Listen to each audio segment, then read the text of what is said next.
আসসালামু আলাইকুম। প্রিয় দর্শক, আপনাদের সকলকে আমন্ত্রণ জানাচ্ছি। আজকে এ যে বিষয়টি নিয়ে আলোচনা করব সেটা হচ্ছে ভারত যদি সামরিক হস্তক্ষেপ করে তাহলে বন্ধুরা কি বাংলাদেশের পাশে দাঁড়াবে? গতকাল একটি ভিডিওতে বলেছি আমেরিকা বাংলাদেশে বিএনপির পুতুল সরকার বসিয়ে সেখানে ঘাঁটি তৈরি করার ফন্দি বাস্তবায়ন করার পথে অনেকটাই এগিয়ে গেছে। এজন্য আওয়ামী লীগকে বাইরে রেখে নির্বাচন করার ফন্দি আঁটা হয়েছে। ভারত, চীন ও রাশিয়া আমেরিকার এই ফন্দির বিরুদ্ধে। তিন দেশ বাধা দেবেই। বাংলাদেশে ভারতের স্টেক সবচেয়ে বেশি, কারণ ওই যে ভারতের পেটের মধ্যে বাংলাদেশ, আর কথায় আছে ভুঁড়ি বা পেট ঠিক থাকলে মুড়ি বা মাথা ঠান্ডা থাকে। তেমনি বাংলাদেশে গোলমাল হলে তার ফল সবচেয়ে বেশি ভোগার কথা ভারতকে, আর ভুগতেও হয় ভারতকে। আওয়ামী লীগ বিগত 15 বছর বাংলাদেশে ক্ষমতায় ছিল, ভারত অশান্তি মুক্ত ছিল। এখন আওয়ামী লীগ নেই, ভারতের দুশ্চিন্তা বাড়ছে। এই দুশ্চিন্তা দীর্ঘায়িত হবে যদি আওয়ামী লীগের ওপর থেকে নিষেধাজ্ঞা তুলে না নেওয়া হয় এবং আওয়ামী লীগকে আগামী নির্বাচনে প্রতিদ্বন্দ্বিতা করতে না দেয়া হয়। তাহলে ভারত কি মেনে নেবে এই অন্যায়? এই অন্যায় মেনে নিয়ে বিএনপি জামাত এনসিপির ক্ষমতায় বসে যাওয়া সেটা চুপচাপ দেখবে? এমনটা আশা করা যায় না। ভারতকে বড় কিছু ব্যবস্থা নিতেই হবে। সে ব্যবস্থা যদি সামরিক হস্তক্ষেপ হয় তাতেও খুব একটা অবাক হওয়ার কথা নয়। যারা মনে করছেন আন্তর্জাতিক আইন ভেঙে এমন কিছু করবে না ভারত, তাদের বলি, আইন ভেঙে নয়, আইন মেনেই বাংলাদেশে সামরিক হস্তক্ষেপ করতে পারে ভারত। কারণ যুদ্ধে ভারতকে এগিয়ে যাওয়ার মতো বেশ কিছু অপরাধ ইতিমধ্যে করে ফেলেছে বাংলাদেশ। জাতিসংঘ সনদের আর্টিকেল 2/4 2/4 অনুযায়ী কোনো রাষ্ট্র অন্য রাষ্ট্রের বিরুদ্ধে বল প্রয়োগ বা বল প্রয়োগের হুমকি দিতে পারে না, এটা নিষিদ্ধ। তবে কিছু পরিস্থিতিতে সামরিক হস্তক্ষেপ সেটা আবার আইনসম্মত বলা হয়েছে। যেমন কোন কোন পরিস্থিতি? যেমন আত্মরক্ষার অধিকার, আর্টিকেল 51। যদি বাংলাদেশ থেকে ভারতের বিরুদ্ধে সশস্ত্র আক্রমণ পরিচালিত হয় বা তার সম্ভাবনা থাকে, বা এই ধরনের কোনো হুমকি যদি সে দেশ থেকে দেয়া হয়ে থাকে, তাহলে ভারত আত্মরক্ষার অধিকার প্রয়োগ করতে পারে। যেভাবে ইউনূস সাহেব নিজেও তার উপদেষ্টারা চীনকে সঙ্গে নিয়ে ভারতের উত্তর পূর্বের 7টি রাজ্য দখল করার কথা বলেছেন, বা পাকিস্তানের সঙ্গে জোট করে ভারতের পূর্ব সীমান্তে যুদ্ধের হুমকি দিচ্ছেন, তাতে ভারত এসব হুমকিকে যুদ্ধ বাঁধাবার চেষ্টা হিসেবে যদি ধরে এবং ধরবার পর যদি প্রোঅ্যাক্টিভ ব্যবস্থা হিসেবে সামরিক হস্তক্ষেপ করে বাংলাদেশে, তাহলে আন্তর্জাতিক আইন সেখানে বাধা দিতে পারে না। ওটা আন্তর্জাতিক আইনে সিদ্ধ। দ্বিতীয়ত, বাংলাদেশে গত 1 বছর ধরে যেভাবে গণহত্যা, মানবতা বিরোধী অপরাধ, ধর্মীয় সংখ্যালঘুদের আক্রমণের মতো গুরুতর মানবাধিকার লঙ্ঘনের ঘটনা ঘটেছে, তাতে এসব ঘটনার ফলে তার অভিঘাত ভারতের ওপরে এসেছে তো বটেই। আজকেও এবারও বহু আওয়ামী লীগ কর্মী নেতা তারা ভারতে পালিয়ে আসতে বাধ্য হয়েছে।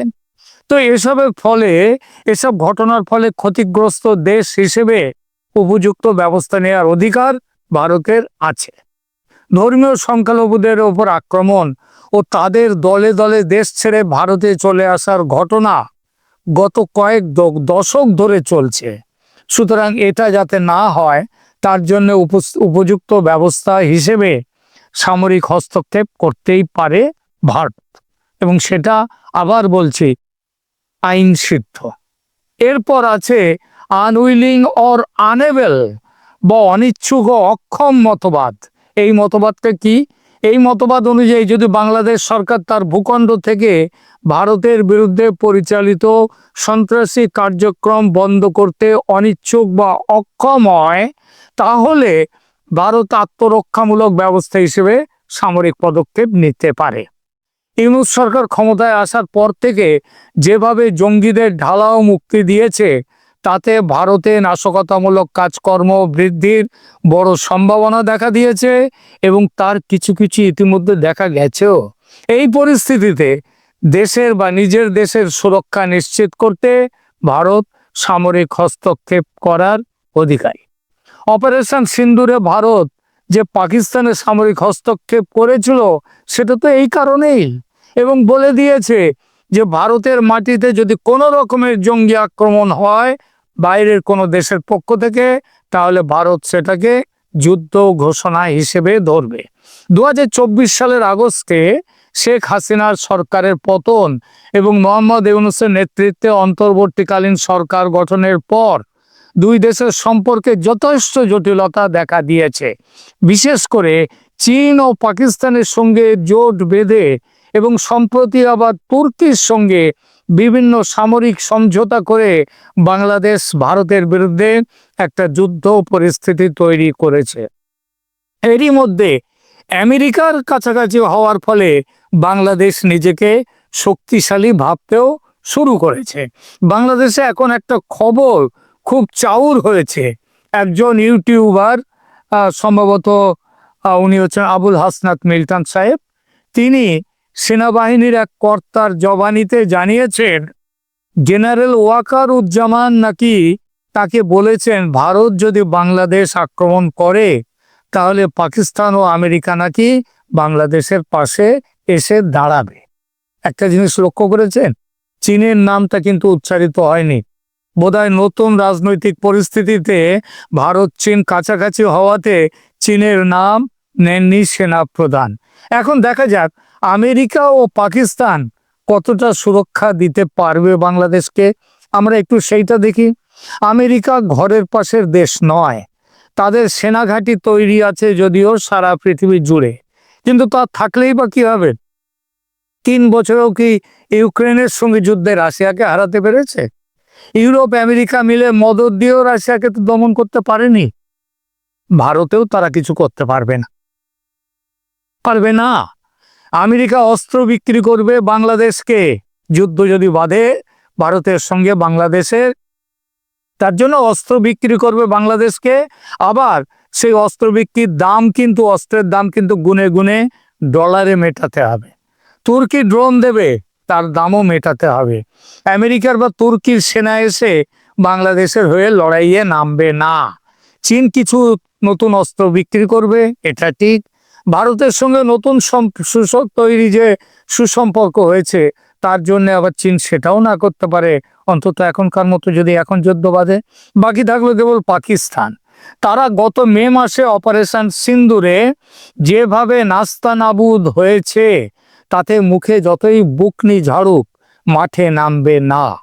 এই সহজ সত্যটি বাংলাদেশের যেসব নাবালকরা যুদ্ধের হুমকি দিচ্ছেন তারা যত তাড়াতাড়ি বুঝবেন তত তাদের মঙ্গল, তত দেশের মঙ্গল। তাহলে বিষয়টা কোথায় এসে দাঁড়াচ্ছে? এসব যুদ্ধ বিগ্রহ কিছুই হবে না যদি বাংলাদেশ সত্যিকারের সুস্থ ও স্বচ্ছ গণতান্ত্রিক প্রক্রিয়ার পথে ফেরে। ভারত বারবার বলেছে সে কথা, free, fair and inclusive election. এটা করতে হবে বাংলাদেশে সবাইকে নিয়ে। আওয়ামী লীগকে বাদ দিয়ে নির্বাচন করে আমেরিকার পুতুল সরকার, জঙ্গিদের সরকার বসবে বাংলাদেশে, আর সেটা ওই ভারত চুপচাপ বসে দেখবে? তা কখনোই হয় না, হবেও না। প্রসঙ্গত অনেকে প্রশ্ন তুলতে পারেন, ভারত যে এত ফ্রি, ফেয়ার, ইনক্লুসিভ ইলেকশনের কথা বলছে, এই কথাগুলো কি 2024 সালের জানুয়ারিতে, 7 জানুয়ারি সম্ভবত, তখন যে বাংলাদেশে নির্বাচন হয়েছিল আওয়ামী লীগ সরকারের আমলে, তখন তারা এই free, fair and inclusive election দেখেনি কেন?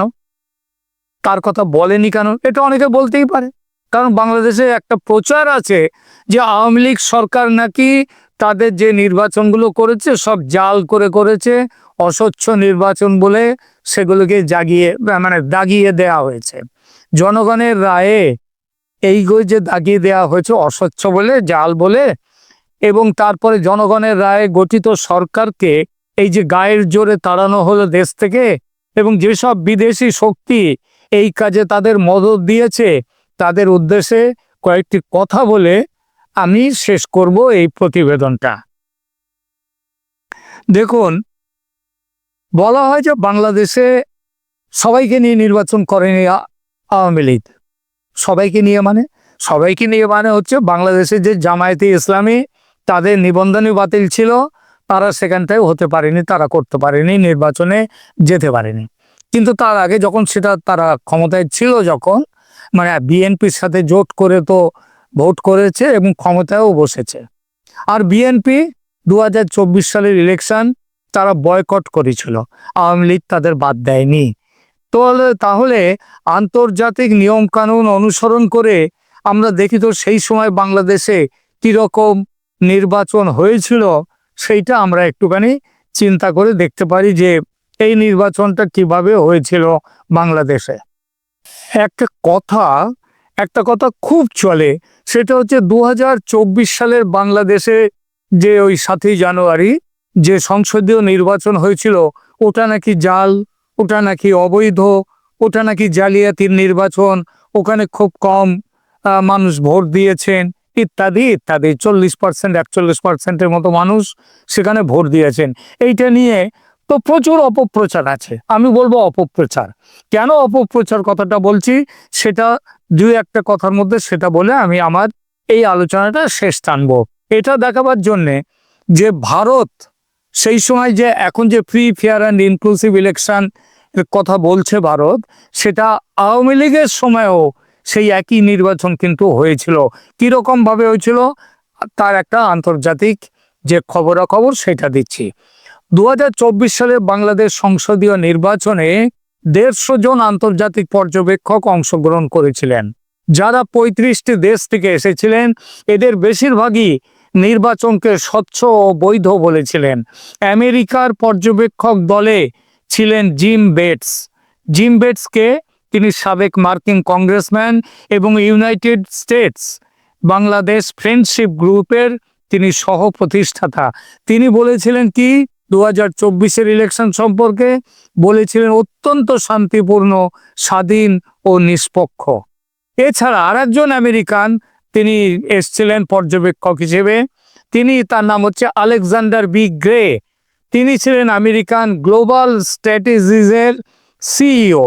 তিনি প্রায় 10টি ভোট কেন্দ্র পরিদর্শন করে নির্বাচনকে স্বাধীন ও নিষ্পক্ষ বলে মন্তব্য করেন। এছাড়া আরও আছেন টেরি এল ইসলি। এই টেরি এল ইসলে ইনি মার্কিন পর্যবেক্ষক ছিলেন, যিনিও নির্বাচনকে স্বাধীন, নিষ্পক্ষ, নিরাপদ হিসেবে অভিহিত করেছিলেন। কানাডার পর্যবেক্ষক যারা এসেছিলেন, একজনের নাম চন্দ্রকান্ত আরিয়া, তিনি কানাডার সংসদ সদস্য, লিবারেল পার্টির, তিনি এসেছিলেন পর্যবেক্ষক হিসেবে। তিনি এই বাংলাদেশের নির্বাচনকে অত্যন্ত সফল, স্বাধীন ও নিষ্পক্ষ বলে অভিহিত করেন। এছাড়া ভিক্টর ও নামে কানাডার একজন সেনেটর, তিনি আবার কনজারভেটিভ পার্টির, তিনি এসে বাংলাদেশ নির্বাচনকে প্রশংসা করে ওই নির্বাচনকে নিষ্পক্ষ ও স্বাধীন বলেছিলেন। রাশিয়ার পর্যবেক্ষক ছিলেন আন্দ্রে ইউসুতভ, তিনি রাশিয়ান কেন্দ্রীয় নির্বাচন কমিশনের সদস্য। তিনি 3 সদস্যের একটি প্রতিনিধি দলের নেতৃত্ব দেন। তিনি নির্বাচন প্রক্রিয়াকে স্বচ্ছ ও উন্মুক্ত বলে মন্তব্য করে গিয়েছিলেন।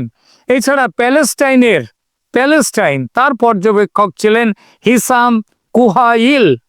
তিনি প্যালেস্টাইনের কেন্দ্রীয় নির্বাচন কমিশনের প্রধান নির্বাচন কর্মকর্তা। তিনি বাংলাদেশের 2024-এর নির্বাচন প্রক্রিয়াকে স্বচ্ছ, উন্মুক্ত এবং নির্বাচন কর্মকর্তাদের তিনি দক্ষ বলে উল্লেখ করেছিলেন।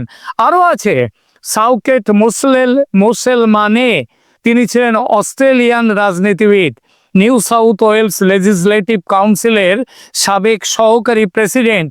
তিনিও বাংলাদেশের 2024-এর নির্বাচনকে অত্যন্ত নিষ্পক্ষ ও স্বাধীন প্রক্রিয়া বলে বর্ণনা করেন।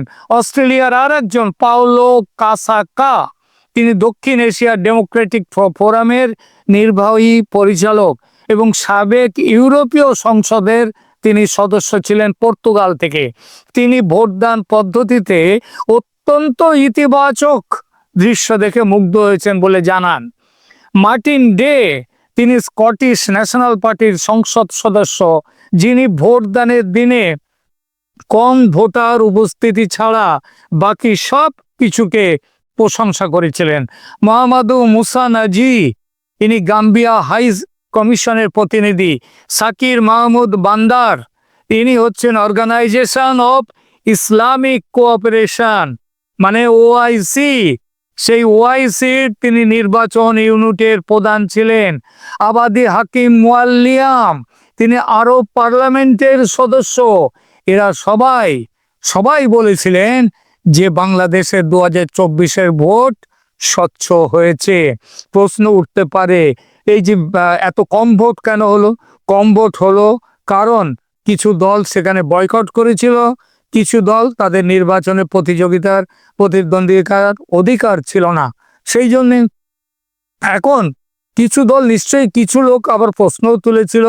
একটা মনে রাখতে হবে, ইউরোপিয়ান ইউনিয়ন এবং আমেরিকা তারা কিন্তু সরকারিভাবে কোনো নির্বাচন পর্যবেক্ষণ দল পাঠায়নি, শুধু একটি 4 সদস্যের বিশেষজ্ঞ দল পাঠিয়েছিল। তো তারা কেন পাঠায়নি এটা তাদের ব্যাপার, কিন্তু 4 সদস্যের বিশেষজ্ঞ দল তো পাঠিয়েছিল। তাহলে কারা এর উদ্বেগ প্রকাশ করেছিল সেই সময়ের নির্বাচন নিয়ে?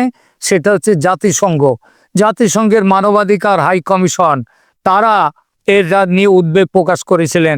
এবং তারা তো হচ্ছে ওই ডিপ স্টেট এবং বাইডেন প্রশাসনের সঙ্গে একবার তাদের জোর ছিল, তার জন্যই তারা এইটা করেছিল।